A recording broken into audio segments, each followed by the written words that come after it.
In Bombay assembled Catholics from all over the world. Across the city came the sound of the bronze bell, heard every day during the 38th International Eucharistic Congress. Upon Santa Cruz Airport focused the thoughts of the whole of India. For arriving there to be met by Premier Shastri and other Indian government dignitaries was the Pope. He came by an Air India jet, making this a truly historic day for the church and the country itself. The late Mr. Nehru's daughter, Indira Gandhi, and the Archbishop of Bombay, Cardinal Gracias, were among those here in honor of the Pontiff. An earlier Air India plane had brought members of the papal entourage. The Archbishop now escorted the Pope onto Indian soil. In a gracious gesture to the country, His Holiness gave the Indian greeting, Namaste, holding his palms together.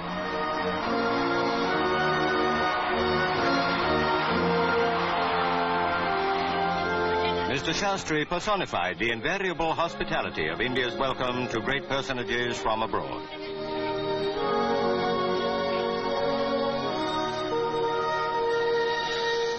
At the governor's mansion, awaiting the Pope, was the President of India. From Delhi, Dr. Radhakrishnan had come to assure Pope Paul that the whole subcontinent would take him to its heart. Underlining that assurance, the big crowd outside, the ordinary people of a peace-loving nation, saw in the Pontiff a servant of the King of Peace.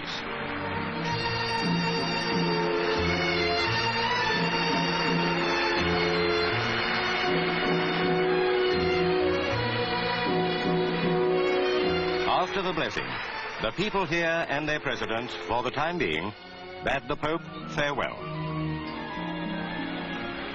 Attended by Cardinal Gracias, His Holiness prepared to drive to the Eucharistic Congress. To attend that event was the prime reason for his coming to India. Dr. Heenan, Archbishop of Westminster.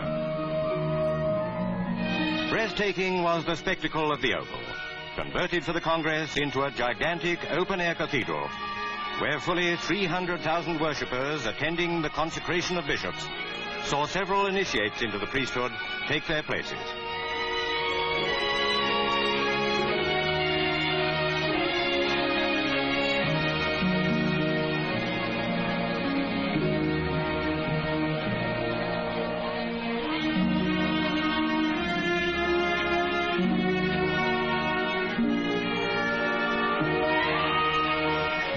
The priests were now all assembled, and the great congregation, the waiting hours over, saw the Pontiff as he slowly drove past. Here was the head on earth of the world's 600 million people who hold the Roman Catholic faith. He came here with a humble dignity befitting a representative of the founder of Christianity.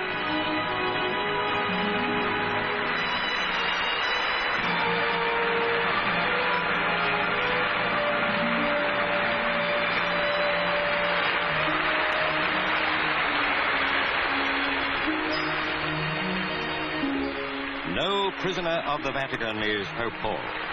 At the beginning of the year, he made his memorable pilgrimage to the Holy Land. But few can then have thought that he would visit India, most of whose millions are Hindus or Muslims.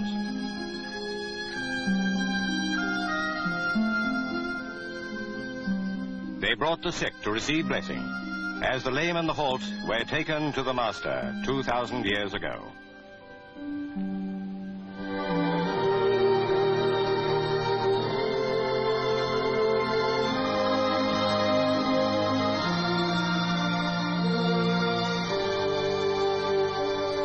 Some of the afflicted may realize, perhaps in the near future, that their faith has made them whole. The Catholic orphanage called Our Lady's Home was visited. For the children here to be blessed by the Pope was an experience that time will never erase from their minds. Never again will they regard the head of the Roman Church as a figure removed from all human contact. Most of the children here have no father. Some have lost their mothers. The message of welcome was read by a boy who told the Pope that he had no one in the world. The Holy Father made a donation of nearly £4,000 to the orphanage, enough to maintain it for a year. He was obviously deeply touched by what the boy said.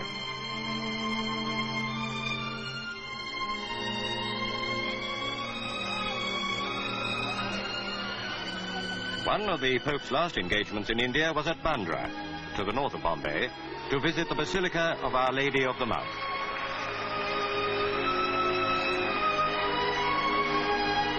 This is one of the oldest and best-known Catholic shrines in India. It is on the site of a Portuguese Jesuit oratory established 400 years ago.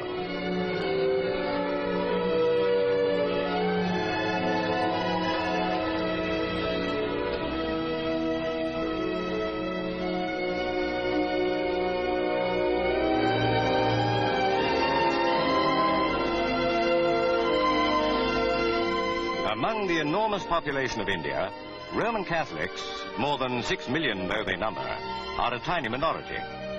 Who would have predicted for Pope Paul's visit such outstanding success? Only perhaps those who have come to realize his ability to arouse spiritual devotion. It was seen in the Holy Land, it has been repeated in India. And now it was time to return to Rome, with the airport again a scene of enthusiasm.